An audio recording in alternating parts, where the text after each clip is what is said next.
Hey, buddy, you better rewind that. What is going on, Rewind Gang? We are back with another reaction video for you guys. This time is for Cocaine Bear, as told by Mr. Ballen. But before we get into it, be sure to like, comment, subscribe, hit the notification bell, and just to be updated on future episodes.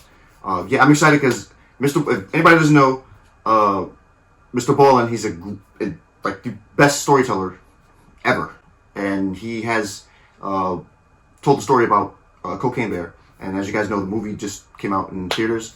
I haven't seen it yet, but I would like to hear the true story about Cocaine Bear, and who better than to tell the story than Mr. Ballen himself, because he is the GOAT at telling stories. If you guys don't know who Mr. Ballen is, just hit his channel. I'm going to tag him in the description below. Just check him out. He's got like tons of storytelling videos, campfire videos, stuff like that. He's the bomb. Like, you'll just be there all weekend binging his videos. Yeah, let's get into it. In the winter of 1985, a large American black bear was wandering through a forest in Georgia when it saw something strange lying out on the forest floor. Interested, the bear wandered over and began pawing at it and slashing at it, until finally the bear ripped this thing open, and immediately this strange, flowery smell filled the air. Less than 10 minutes later, that bear would experience... That would be the cocaine.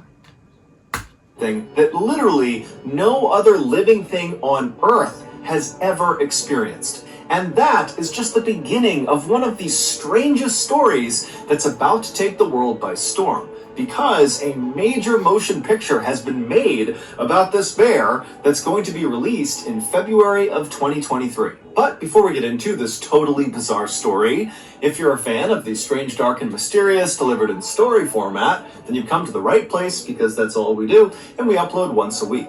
So, if that's of interest to you, please offer to make the like button a ham and cheese sandwich, but don't unwrap the cheese slices. Also, please subscribe. I got a question. This is from Mr. Ballen. What's up with the like button, man? What do you do to you? Like, in every video, he like degrades the like button. Don't forget to slap my like button though. But yeah, take it easy on the like button, Mr. Ballen. Our channel and turn on all notifications so you don't miss any of our weekly uploads. Okay, let's get into today's story.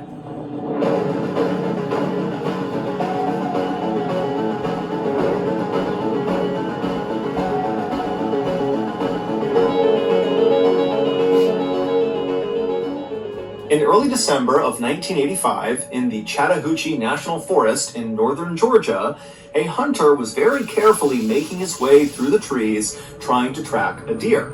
Now, this hunter had been tracking this deer for over a mile, but it had been a while since he had seen any signs of it being anywhere nearby. And as this hunter continued to creep along, he became increasingly aware of how loud each of his steps were, because the ground all around him was covered in dry leaves, and so every step he was taking was creating a loud crunching sound. And so eventually this hunter just came to a stop and decided stalking this deer... I really do want to go hunting. Well, the thing is, I'm scared of shit like that. Like, just walking up on a fucking bear and shit. was covered in dry leaves, and so every step he was taking was creating a loud crunching sound. And so eventually this hunter just came to a stop and decided stalking this deer was totally pointless, because he was basically scaring it away with these crunching sounds as he got closer to it. But before this hunter was ready to just give up and head back to his vehicle, he continued on a little bit further, and when he pushed through this particularly dense brush area, he saw this clearing up ahead. And the second he saw what was in this clearing, he froze, took a step back into the brush, and then ducked down behind a rock. Because in that clearing, he saw an animal, and it wasn't a deer. It was a huge American black bear. Now, generally speaking, American black bears are not aggressive towards humans. However, if, for example, you were to I think it's like the grizzlies are like, don't fuck around.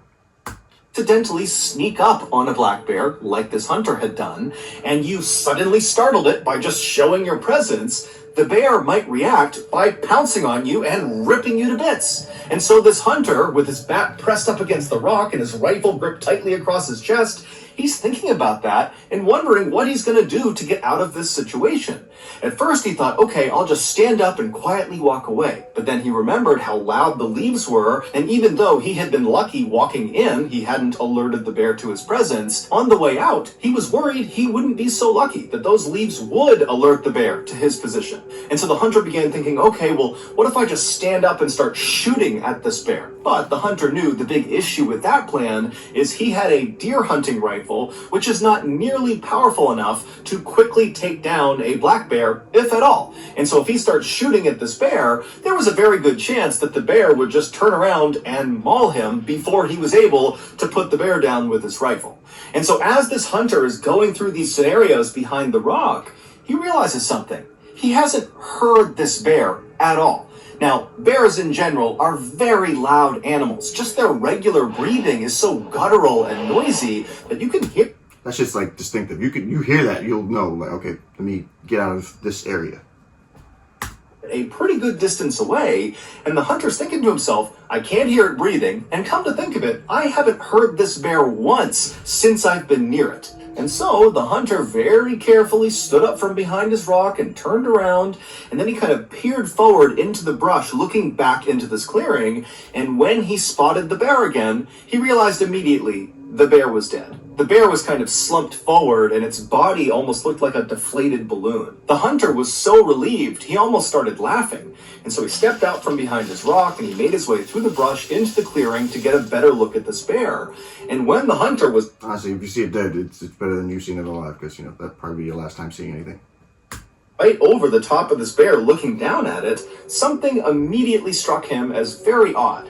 This bear was far too young to have died of natural causes. However, after this hunter kind of poked and prodded the bear and lifted it up on either side to try to look underneath it, he couldn't see any visible injuries. It was like this bear had just randomly dropped dead. But the hunter didn't spend much time thinking about what happened to this bear.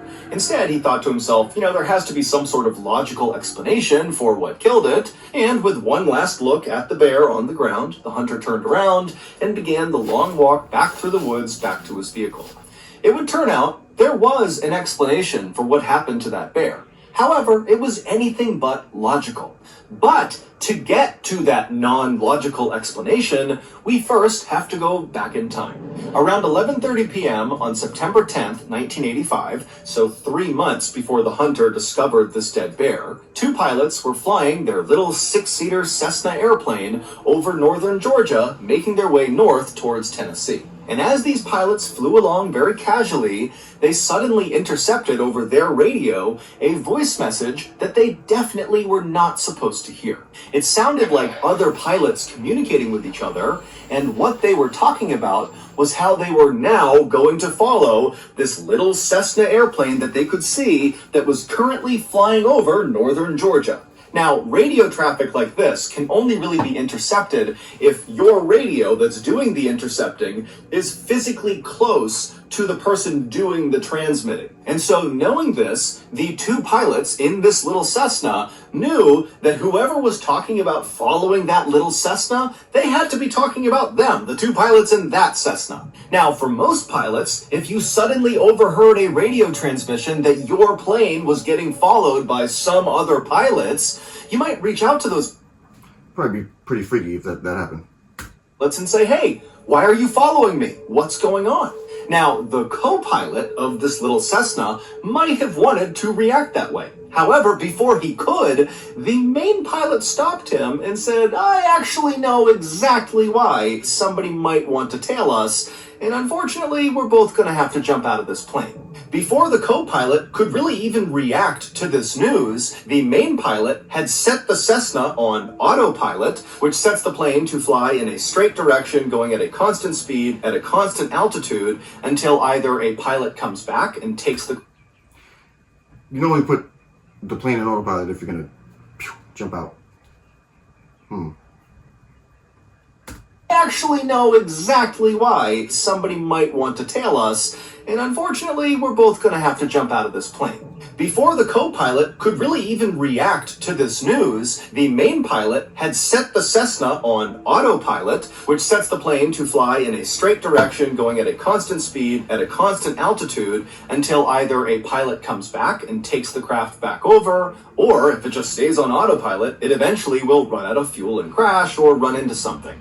And so after the main pilot had done that, he turned to the co-pilot and gestured for him to come with him into the main cabin of the aircraft, basically the main body of the craft where all their luggage was. And the co-pilot, he's so confused about what's happening, he's so panicked that he just follows the main pilot. So the two of them, they climb back over the two front seats, they go into the main body of the craft, and the main pilot begins strapping parachutes onto some of their luggage. And as he's doing this, he tells the co-pilot to open up the side door of the plane. And so again, the co-pilot is just so caught off guard, he has no idea how to handle this, and so he reaches over and he slides open this door of this moving plane. And as soon as he did, this huge rush of cold night air blasted inside of the cabin, and it became so loud from the howling wind coming in that the two pilots couldn't even talk to each other. And then the main pilot just began pushing the luggage out of the plane just into the night, falling straight down to the ground far, far below them. And at some point, the co-pilot just joined him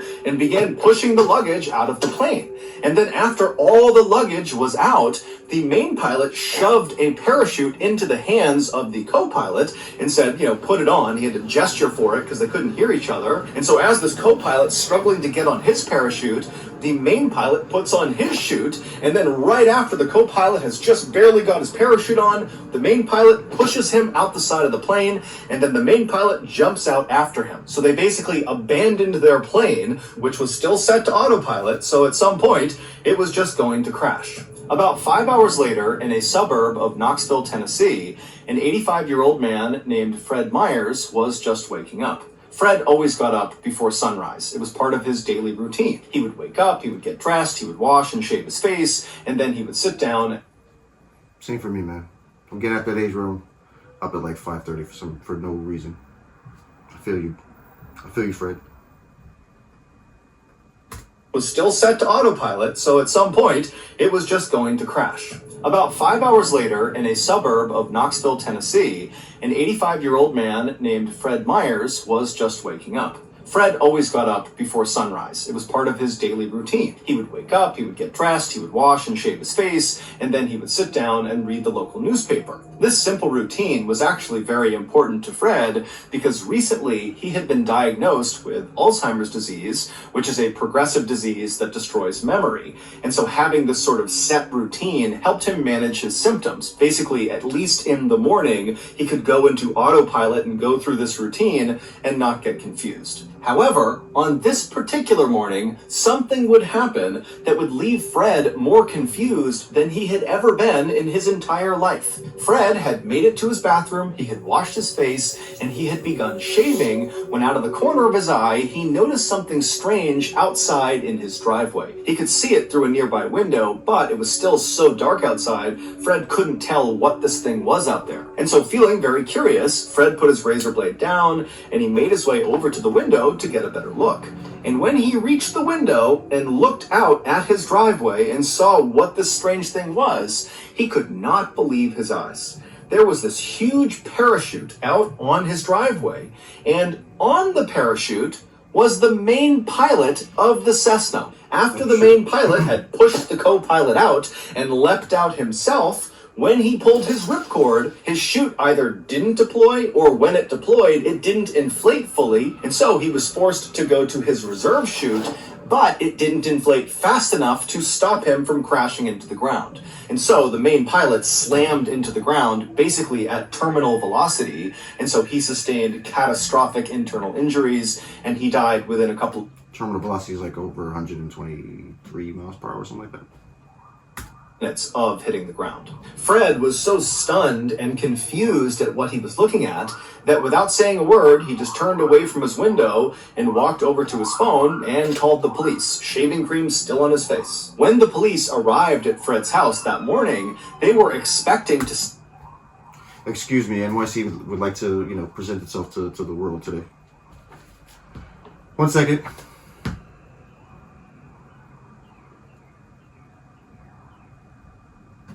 All right, we're good.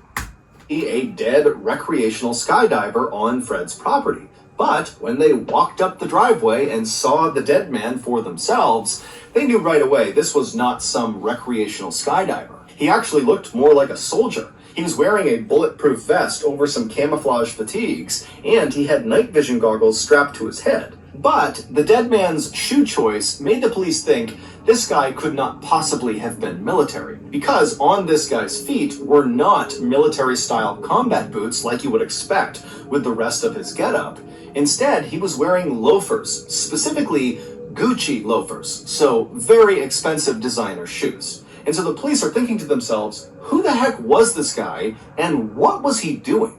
The police would figure that out. However, first, we have to fast forward 2 months to late November 1985, so roughly 2 weeks before that bear was discovered by that hunter in Chattahoochee National Forest. Now, at this point in late November, that black bear was alive and well and living a typical black bear life in the Chattahoochee National Forest, which meant he mostly spent his time wandering around the woods looking for something to eat. And on this particular day in November, the bear was doing just that when out of the corner of his eye, he spotted something strange lying on the forest floor. It was one of the pieces of luggage that the two pilots had pushed out of their plane. It was this big, heavy duffel bag. Now, the bear had no idea if this duffel bag contained food, but the bear was optimistic, so it meandered its way over and began pawing at the bag with its massive claws, and pretty much immediately, his claws tore open a hole in this bag.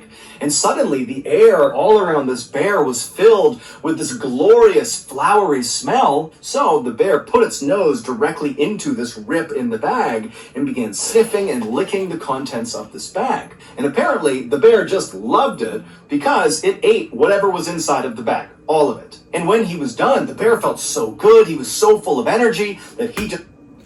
That bear was high as hell. Started sprinting in a straight direction. And after running at top speed about 100 yards, every major system After hearing this just makes me want to see the movie even more. inside of this bear shut down all at once, and he died on the spot, collapsing in that clearing. And then, about 2 weeks later, that hunter walked into the Chattahoochee National Forest and discovered this dead bear. And then, within 24 hours, the hunter was back home, and he told one of his friends about discovering this dead bear.